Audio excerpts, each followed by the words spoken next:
straight into Champ Select. And you can see Energy Pacemaker getting rid of the Lulu, the Nidalee, as well as the Kalista, but not touching the Xerath. Yeah, the Xerath available now, and Snake probably sort of wondering what they've been offered here. Mbaka hasn't decided to lock it in just yet. Beast is going to take away the Rek'Sai, and Raphael, he can take the Xerath now if he wants to. Yeah, it certainly is available if he wants to push that one through. We see the Annie was the first pick, and on the side of Snake, they take the Rek'Sai as well as the Maokai. We've seen that Flandre really is favoring that Maokai at the moment. Yeah. This is the 4th time that he's played it in a row, I believe. Of course, had a cheeky game of someone else in the middle there, but then straight back to the Maokai as well. Raphael hovering over a few different champions. Not entirely sure what that's going to be, as Drizzle has the opportunity to pick up his Lee Sin if he wants to, but looks like it might be the Jarvan. Yeah, so Jarvan might be the pick away here, and we see Kane going for another mid-game Centrix AD away from the hyper carry that he played last time in Jinx. We see the Lucian being picked up, and straight away Baka, I'm sure he was telling his team to pick it the first time around because that was an insta-lock. Yeah, and why the heck not? I mean, of course, it's been banned away from him in the last, so many games, probably about 5 champ selects that has not made it onto the pick phase, and it's understandable. Baka has shown so much mastery of that champion and so much comfort as well. As Energy Pacemaker, they might have a plan for it, but I'm not sure what that'll be. Diana's available if he wants to take that. As we see, once again, Kane toying with my heart. Yeah, it is going to be the Diana hover here, and they're locked in now for Shu. And Garen has been locked in. Spawn, welcome to your favorite game of the LPL. Yeah, this is amazing. Garen is such a good anti-carry against AD carries. I really honestly do feel that. He gets very, very big and has one of those old carryover spells that you don't expect in the queue with the silence still, so it just is so hard to get away from him. You can pick up things like Kog'Maw, these hyper carries, but Garen really doesn't care. Has a very smooth transition into the Thornmail, and as long as he has that flash up, can do some work. The problem is, it doesn't have flash, doesn't really do much. Yeah, and there's no Black Shield, there's no Morgana there, so Monsoon going to be a little bit of a worry.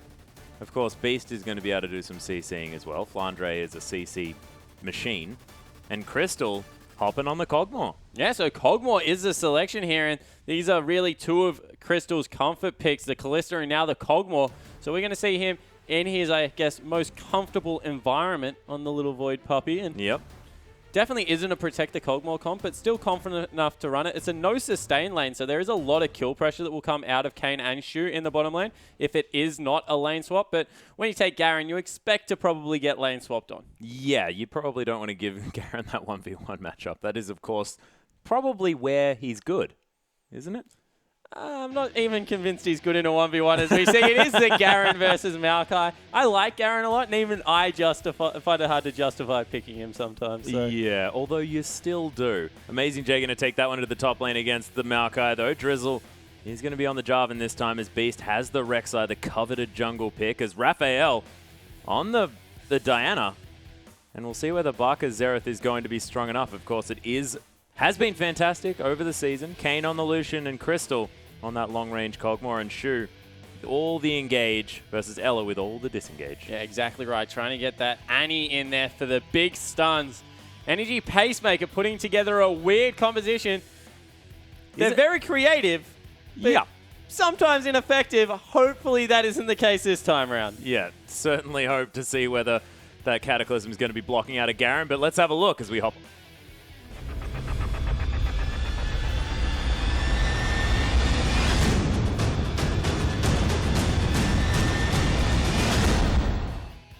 And welcome back, ladies and gentlemen. Energy Pacemaker taking on Snake for our second match of the day, and we'll see whether Energy Pacemaker can bounce back with some interesting picks. Yeah, certainly are some interesting picks. Don't know why we're following a Diana. There is a Garen on the Rift, Mr. Spectator. Take me to the top lane.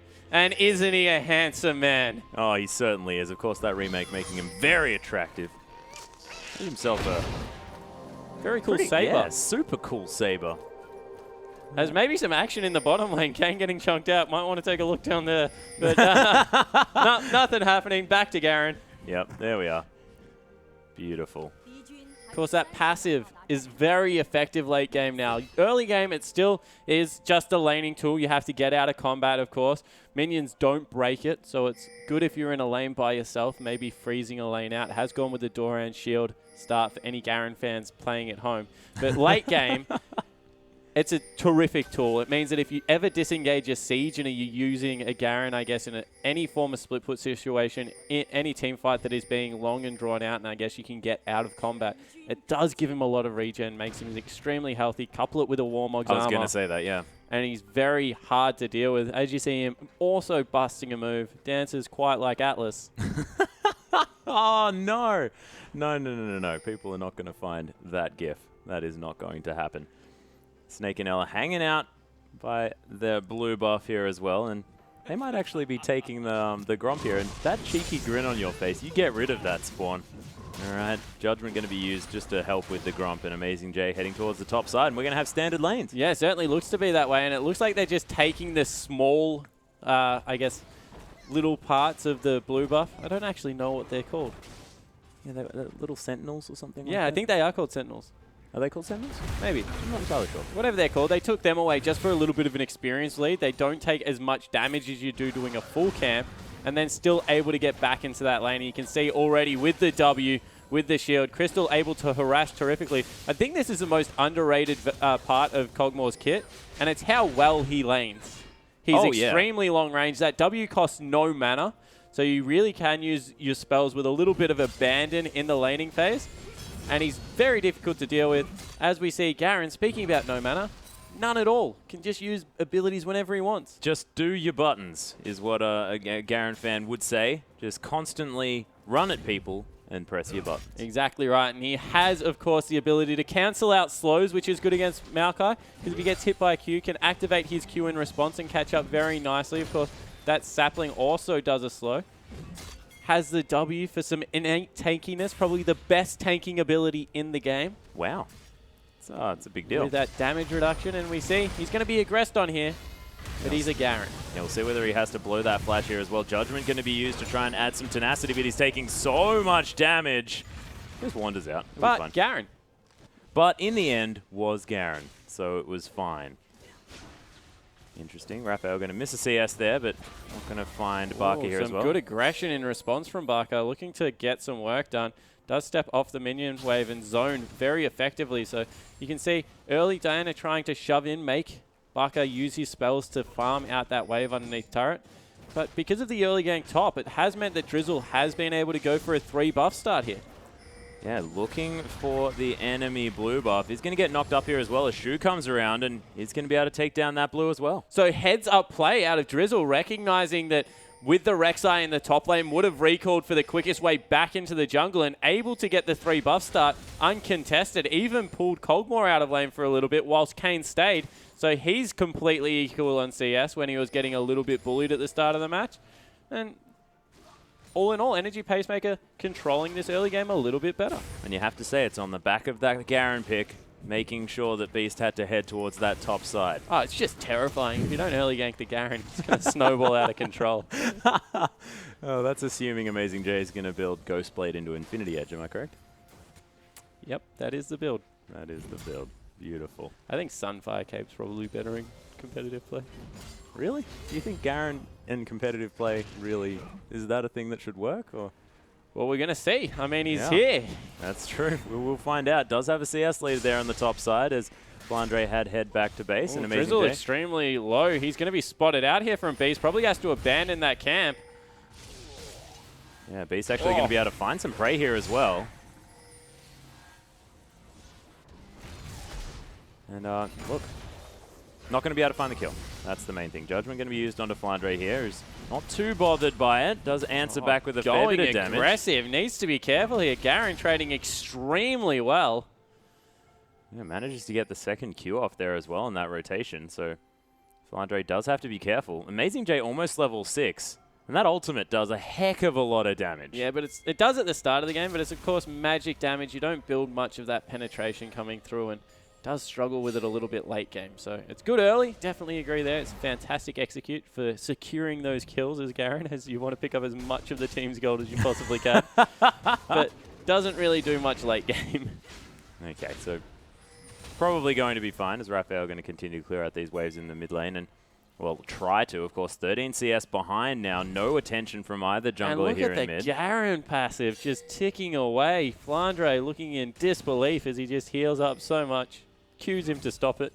Weird, because it's sort of... Maokai does that as well, just a little bit, as spells getting used. Oh, he's level 6 on one of these waves. He creeps. He has to be. Oh, no, he's not. He's still a little bit further away, so Drizzle, he's up here early. They need the level 6, otherwise there's no hope they kill the Maokai. Flandre actually doing a whole lot of damage to Amazing J here as well.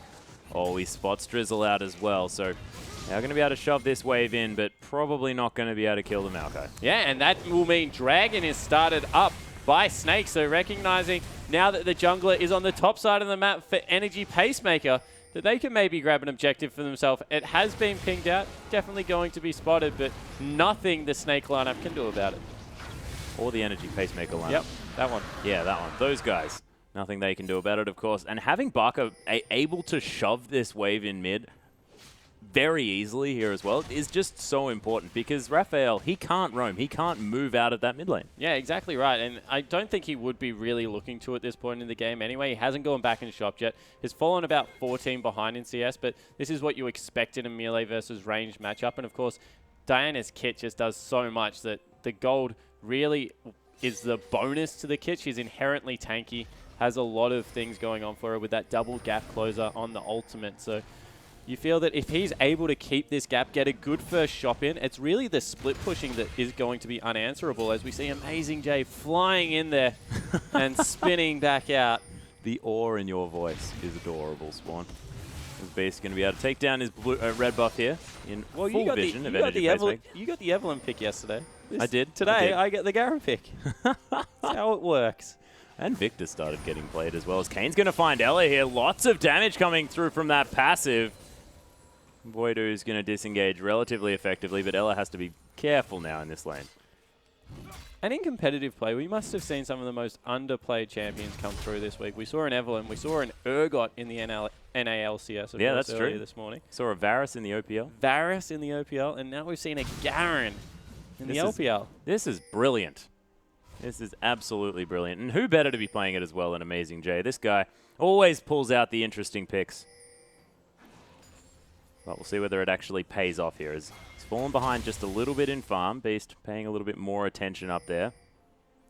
Amazing J, a bit of gold to spend. Is going to probably finish off Giant's Belt, perhaps? I'm not entirely sure. Haven't actually seen what he's grabbed just yet. Does have Giant's Belt, does have that Chain Vest as well as Kane taking a lot of damage here on the bottom side. Ella going to get stunned up, but not going to take too much damage. As Kane has to be very careful. Of course, Kog'Maw with a whole lot more range than this Lucian. And has the Sheen already. So able to get a lot of poke damage down with that W, with the weaving of the auto attacks after the ultimate.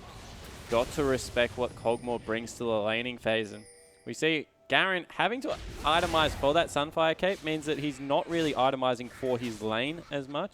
Will, of course, be able to push extremely effectively, but Maokai doing a lot of magic damage at this point in the game. He's going for the tank build, so won't have that roller to get some damage across, but will, of course, with the W, still be able to do some good things as we see, wow, Crystal chunking out Shu and Kane. That was without a Sheen proc as well. That was just the Bioarcane Barrage. Living Artillery, that's dead. One auto attack. Does have to blow their heal far earlier than he otherwise would have. This is very, very frightening. Beast actually going for the steal here of the red buff. He's going to easily be able to pick that one away. Drizzle way too low after taking those wolves, and Kane forced to go back. So a lot of pressure across the map here from Snake, and oh my goodness, Pacemaker going to find Shu, but Kane does make it out. Yeah, and across the board, it really is only the Garen standing up in this laning phase. All the other members of Energy Pacemaker starting to fall a little bit behind, and it really does show that Garen, the linchpin of this composition.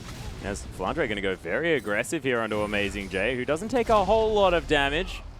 Vengeful Maelstrom doing some work, but Amazing J not going to really answer back with too much damage, and it's a bit of a wet noodle fight between sort of the tank Garen and the big Maokai up there. Yeah, it certainly seems to be the case. There's now even Garen falling 13 CS behind, so let's just say that Snake has won the laning phase. and hope they move out of it relatively soon, because it has been an extremely slow start to an LPL game, Atlas, of course. Yeah. The Dragon was taken earlier. That will be up in about 2.5 minutes, so watch for that one. But apart from that, not really much going on around the map. And Energy Pacemaker looking for mid-game spikes in power here as well. I don't know. Yeah, okay, that's a good point. Raphael is going to have that Abyssal Scepter relatively soon, so that could help them with some extra power here as Beast hanging out in the top lane. They really want to kill this Garen. So the thing about team compositions is normally when you put a team comp together, you're looking for someone to, I guess, cover the weaknesses of your comp, which is why sometimes we see mid-game AD carries or mid-game mages, and then the rest of your comp knits together at a certain part. So if you have a late game insurance policy, maybe in a Cogmore, and then a double AP composition is, ooh, Amazing J needs to be careful. Yeah, he's going aggressive with that judgment there, as well as there's the twisted advance. Amazing J forced to use that flash very quickly. The flash in response here as well from Flandre and Beast. Amazing J taking so much damage. There's the ultimate, and Beast may not survive. He does with the burrow. I think he would have been okay anyway, but utilizing that passive to keep himself alive here as well. And Amazing J falls. But you saw how much work they had to put into him. That's true. He's definitely tanky. But yeah, so what I was saying is normally team comps, you have a specific time of the game where you're strong. Why Garen doesn't fit into a lot of team comps is because he's not strong at any part of the game, which just means that you have an obvious weakness when you take him into a lineup. Yeah, Crystal actually going to get stunned up here from Shu there as the Monsoon is going to come down. Ooh. Kane, nice piercing light to be able to get some more damage on this Cogmore. Drizzle paying a visit here as well. They might be going for the dive as the Living Artillery going to be used just to try and clear out this wave. Another piercing light over the Cogmore as that pot is trying to tick down, trying to keep this Cogmore alive. Doesn't find that one.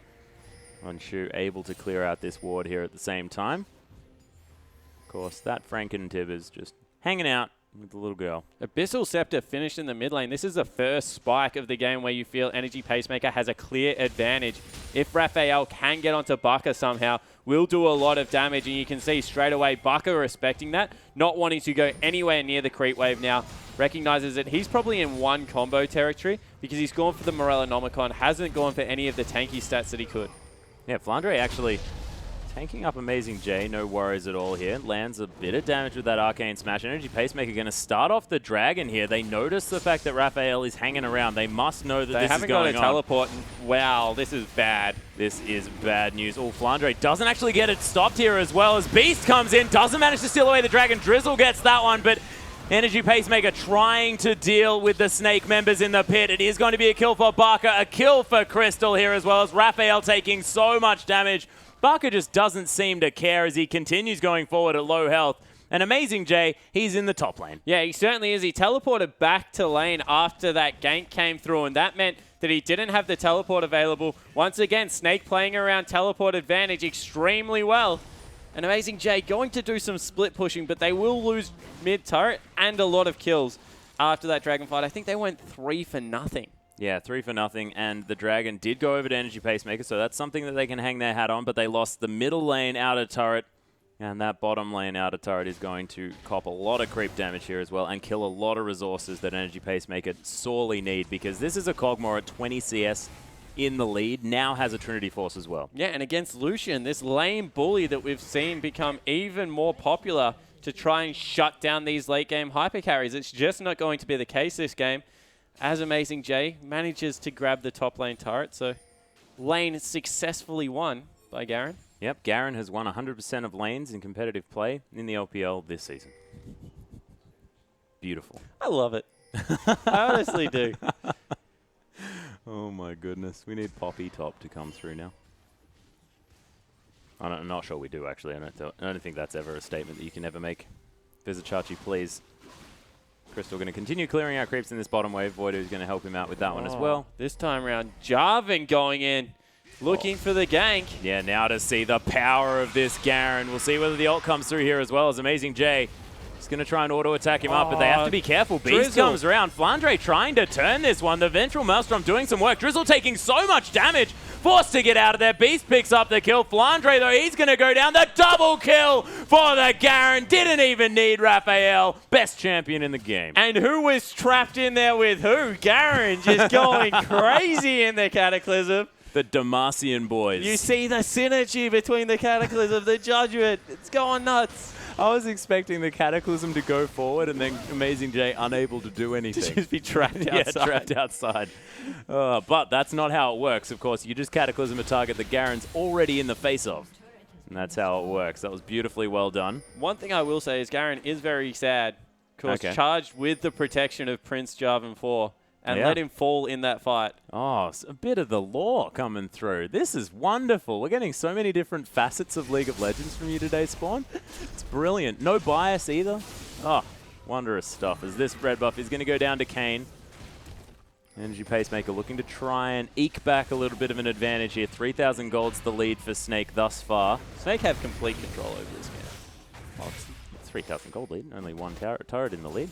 Yeah, but they've got a Kog'Maw who's 30 CS ahead and a very farm Xerath in the mid lane who's doing fantastic things as well. They've sent the split push through for Diana. Wow! Crystal takes so much damage. There's the Moonfall as well. Monsoon going to be used to try and get Raphael out of this fight. Garen coming in on the Siege minion here as well as Drizzle finds his way around Shu looking for a stun. Crystal falls down to Cathian Surprise. Going to try and find some damage here. Does a whole lot of work to this Annie.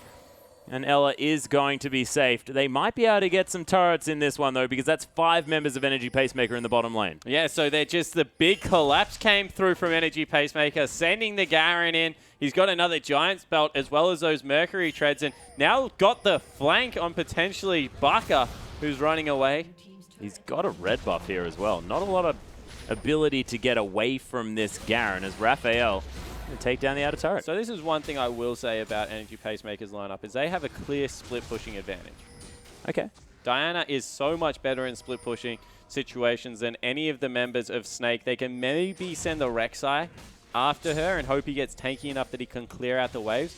But in being able to fight someone, Flandre is not going to be able to fight Raphael. Kog'Maw definitely cannot go to the same lane as Raphael. We just saw the benefit of that as Shu gets the Tibbers. Yeah, there's the Tibbers coming through. The culling coming down from Kayn as well. Cataclysm onto Crystal. He's taking a while to die, and Raphael is going to eat a lot of turret shots. The heal to be used, and he's not going to die to that Acathian Surprise, but they get at least a Summoner spell. Yeah, so they get the Summoner spell, but once again, Raphael really starting to get going, has that needlessly large rod.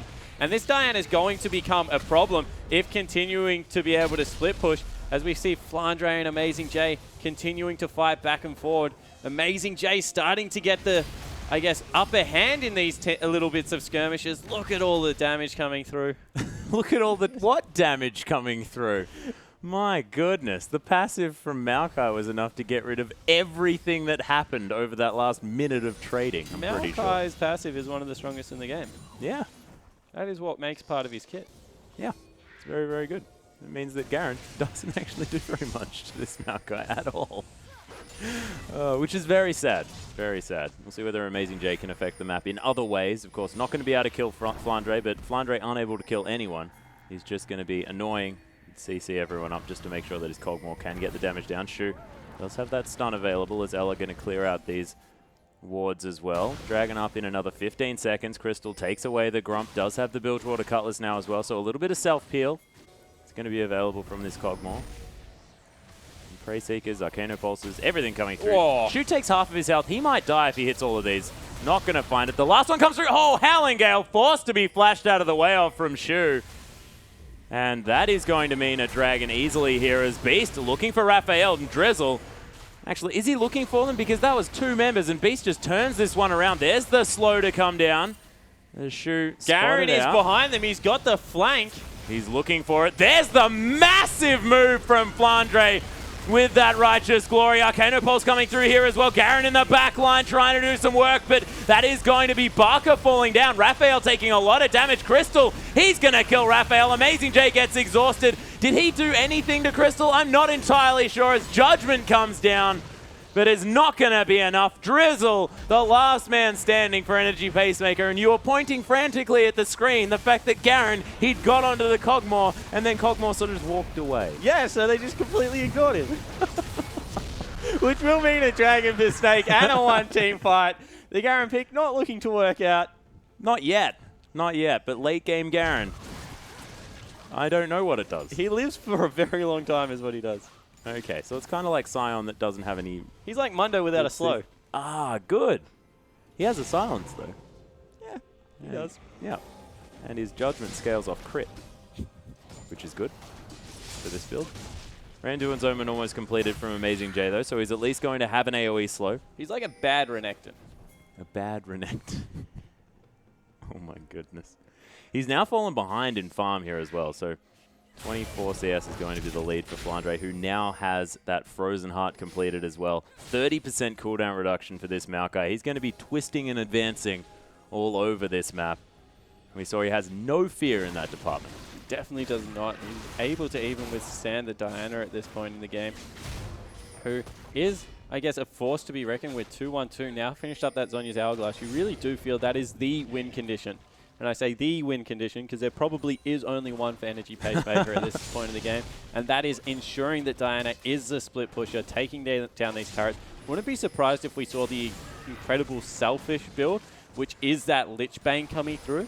Going to be able to get some more work done in these split pushing scenarios. Adds to the one-shot potential. As you see, Beast is a person that's going to answer the Garen split push.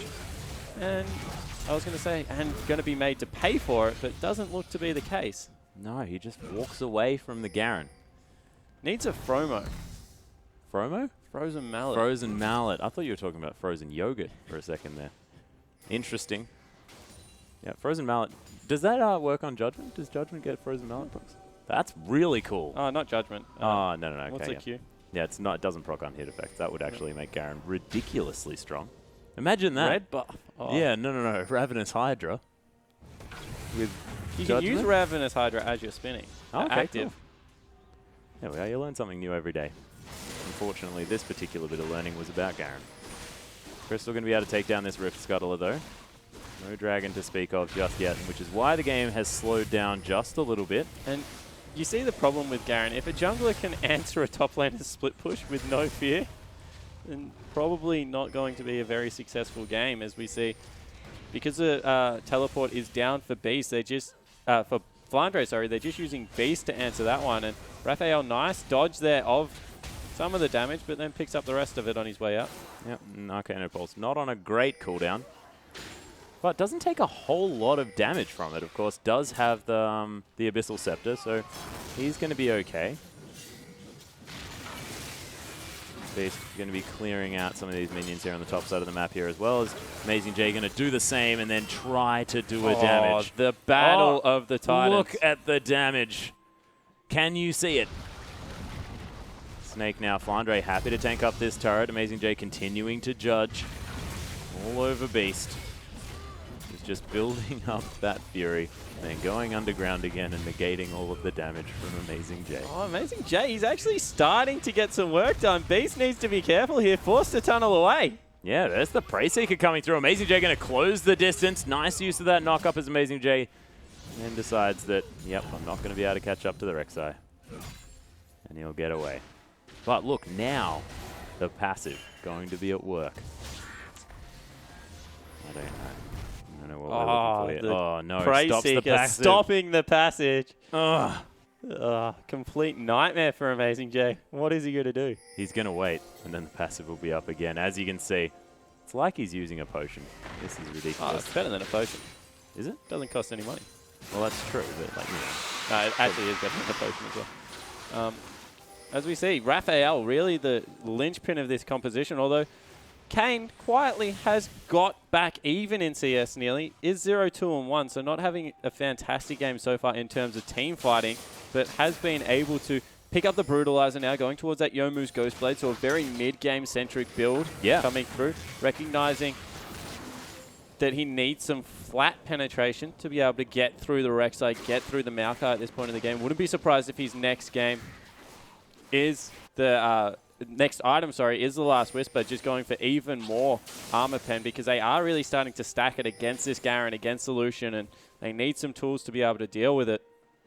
Garen in his own right, Sunfire Cape as well as the Randuin's Omen. He's extremely tanky, although Crystal probably not going to mind with these two completed items. That Blade of the Ruined King as well as the Trinity Force, of course, synergizing so well with the kit that comes out of Kog'Maw, the attack speed, the movement speed. It's just got everything you could wish for in a hyper carry that uses that on-hit effect from his W to really do a lot of his damage at this point in the game. And Barker, He's got a Death Cap. He's got a Morellonomicon. They're all looking very nicely set for this next Dragon fight that will be up in 30 seconds. Yeah, and Barker's just sort of been consistent this game. Clearing out waves, that's his job. He's built up his items and now can sort of keep clearing, keep just being a bother, creating pressure in these lanes. And he's been very, very safe, 1-1 and 2, but not sort of the standout Barker performance on the Xerath that you expect, just very consistent. Yeah, it certainly has been, but really not many team fights have broken out as of yet. So let's see exactly how they respond. They won the first team fight very convincingly, just ignoring the Garen on the back line. Garen going back, picked up that Spectre's Cow. Spectre's Cow, so he's going to be tankier against the magic damage, but Dragon has been started and it's going to fall completely uncontested. Yeah, no vision available for Energy Pacemaker. They are just milling about in the mid lane, so not going to find this one. And that is going to be, I believe, the third Dragon now for Snake. Yes, it is. So movement speed acquired. I'm looking forward to patch 5.5, Jake. That's what I am. Oh, as there's a fight in the jungle. Yeah, Flandre actually teleporting into the backside here as well. Kane going to stop that culling as the Monsoon comes through from Ella. He's getting ignored, though, as Amazing J trying to find Crystal, who's completely out of mana. There's the, oh my goodness, the explosion onto Kane. He's off the rift. Amazing J finally with the attention that he looks for, but that is going to be after everyone else is dead that's going to be doing any damage. And Crystal cancelling some auto attacks. Amazing J having a bit of a party, and eventually Crystal going to decide to kill the Garen. Yeah, so Garen falls down 2 for nothing there, although Raphael might be able to pick up one in response. Yeah, Barker is going to have to use that flash if he wants to get out, but straight into the Annie. And Raphael with that crescent slash going to be able to get started up across the other side of the map. Yep, and Crystal has a whole lot of Baron damage as well, of course, with that Cogmore, Bioarcane Barrage, and Blade of the Ruin King. Drizzle wants to come through for a steal. There's the Righteous Glory onto Shu. They're going to immediately destroy this Annie as Crystal. Not a whole lot of mana, but it doesn't matter. Just right-click some people. A double kill now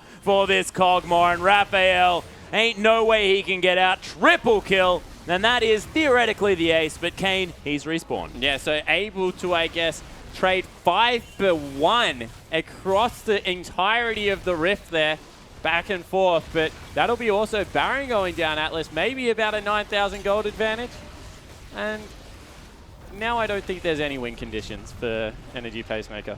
Yeah, it's looking a little bit more difficult for them. Of course, maybe if Amazing J finishes the Banshee's Veil and builds an Infinity Edge, he won't be ignorable anymore. Yeah, well, that's a problem, that they're just not, they're kiting him out, making sure that even with the flash, he's not able to get on top of Crystal. You saw that Crystal went extremely low to about a quarter health, but then through the lifesteal, just able to get it all back up. Garen really does need to be able to kill people within that initial combo to be effective. Otherwise, he's completely ineffective. Yeah, well, we're seeing that demonstrated today.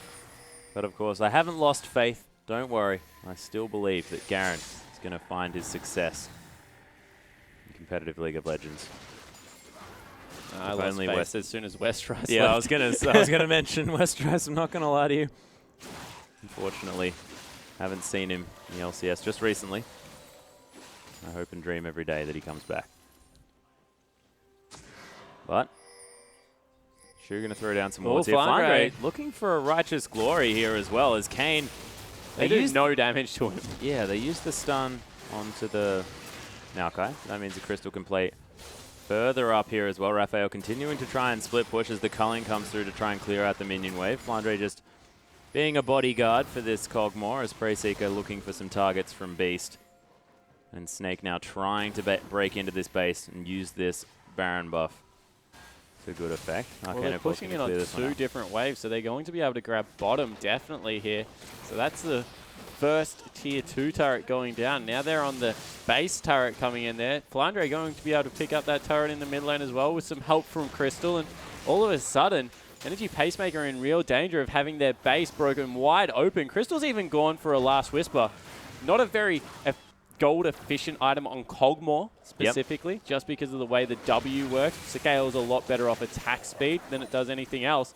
However, that's just a build that you go, if you think you're going to win the game relatively soon, want to make the most of your item purchase whilst you have it. And when you have a brick wall of a Garen that he's not doing much, but you want to be able to kill him a little bit quicker because he is frustrating to be around in general. Yep. Yeah, says mean things while he's alive. That is sort of going to be useful as Flandre has some attention from more members. Yeah, he's not too worried about it. Arcane Smash just going to be used. Oh, Doesn't get knocked up here as well, as Drizzle not going to find that one. As in comes Beast now and tunnels his way in. Shu taking a lot of damage from Flandre. This is 3 members on just the Maokai. Now finally Ella finds his way around. Kane gets destroyed. This tree is so huge and so difficult to deal with. That is an immediate use of that Zhonya's Hourglass. Barker going to get the attention of Raphael as Crystal just rips through him. Barker gets the kill. And Amazing J tries to find someone to hit with his cool-looking sword, but he's going to get stunned up. There's the Prey Seeker. The Randuin's Omen going to be used by both of them. But Crystal decides, this time I can't be bothered killing the Garen, and I'm going to take the base. And surprise, surprise, he's just being completely ignored again. Oh my goodness. He's having one of those feelings like, oh, I just feel like I don't exist. You know? Beast. Oh, he stops the one back. No one can stop Amazing J from going home, though. As Nashor's Tooth is now being completed by Raphael, but that's more of a split pushy type consistent damage build. Yeah. Definitely viable. Also has 20% CDR. Oh, yeah, it's brilliant. Very good item for Diana. Doesn't quite have the boots completed, but that is 3 items on this Diana, able to definitely do some consistent damage in these fights. This Amazing J now just wants to kill some creeps, get out his frustration. Even they're going to start ignoring him soon. Oh my goodness. Spirit Visage is going to be the option here for Amazing J. Of course, I don't know why I suggested the Banshee's Veil when it synergizes so beautifully with his passive. Assuming he's ever out of combat. But look, we'll see. It's not over yet, ladies and gentlemen. QSS as well as another BF sword has been picked up by Crystal. It's close to over, ladies and gentlemen. He is being camped out here. Needs to be careful. He's going for the wave. Yeah, Raphael forced to use that flash here as well as Flandre looks for it. There's the Righteous Glory popped. He wants to come through to pick up that Twisted Advance. There's the knock-up. Oh my gosh. Raphael ain't going anywhere. And Barker able to use his ultimate just to help out with the damage there as well as Kane does cull down onto Crystal. Amazing J definitely able to ignore these turrets as Crystal going to use his QSS. Now needs to probably get some auto attacks into this Garen because his lifesteal is going to be more than the damage that Garen's going to be doing to him. Shu not able to find it. The triple knock-up to come down from Beast as he's now in amongst 3 members. Amazing J, he is going to fall down. Flandre picks it up with a Twisted Advance. Shu going to die as well, but Crystal, he's dead. Kane able to escape. It's a 3-for-1, but the Cogmore's dead. Mission accomplished, Atlas. Is now all Kane needs to do is get away. He's not going to do that. He's going to. So another nearly ace actually comes through. Drizzle did survive on the top side of the map. They're not going to really mind as they pick up their 4th dragon of the game. Yeah, Beast easily going to be able to lock this one down. And Snake with a firm lead in this game, you have to say. 13,000 gold. Little bit more. Barker just going to Arcano Pulse his Blue Sentinel to death. Shocking Orb there as well. Nicely done. But on a serious note, if we look at how Energy Pacemaker has approached these 2 games, I really think they have missed a trick here. Barker's champion pool, 2 games in a row, he's got a comfortable champion. Crystal's champion pool, 2 games in a row, he's got a comfortable champion. And these are both the champions that were banned away or picked away in the last series that we saw Snake lose. Exactly right. And I just think that Beast has shown that whilst he has 2 champions that are much better, that he can play these other champions a little bit more flexible, has the Nidalee, has the Rek'Sai, willing to jump on the tower picks. Ella and Flandre's champion pools have never been in doubt. Yeah. Being able to pick up multiple champions. Of course, Ella loving that Janna that now has an Ohm Wrecker in the inventory. Interesting. Very good. Very good? Yep. I would have liked the Banner of Command. There's also Zeke's Herald in the top lane to just augment the Cogmore's damage even further. Of course, Maokai also has the highest base AD of any champion in League of Legends. That's true. That's true. That's why you build Doran's Blades on him. It's true. He's going to take a lot of damage. Does manage to get a stun onto Barker, but he doesn't offer too much in response as Crystal's going to be able to pick up that kill. Beast looking for Raphael, who's completely out of mana. He's going to pop the Zhonya's, and Drizzle's going to die. The double kill coming through. Kane gets hit by a Shocking Orb, and that's a triple kill now for the Cogmore. Amazing J flying through into the fight to try and do something as the Shocking Orb just going to lock him down, and he's eventually going to die. And that is a clean ace now for Snake. Energy Pacemaker were looking for something. Not entirely sure what it was, but they do find the surrender. Yeah, so they're able to get that one right at least. And we see smiles across the board for Snake. Yep, lots of respect now for Amazing J. They look a lot happier than they did yesterday coming through after the disappointing loss. But they managed to pick up the 2-0. Yeah. And, you know, this is after 5 draws in a row after a loss and then a loss yesterday as well. This is what Snake need to try and catch up to that second place spot in OMG, and dropping that game yesterday would have made them feel horrible, and now they're moving forward. Now they're creating the progression that they need to as this third place team that rocketed into the LPL. Yeah, exactly right. And you just see there seems to be a way to beat them, but they also seem to be starting to diversify across the map. Beast champion pool, as I said, getting much better, and Snake, they're not showing the earlier dominance they did, but it looks like they're starting to piece it together. Yeah, and we'll see whether it is going to be Barker finding a few more champions to play, and of course Crystal able to diversify there as well, and see what the next team to face off against Snake does. But ladies and gentlemen, still 3 more matchups to come here in the LPL. Don't go anywhere. We'll just have a short break.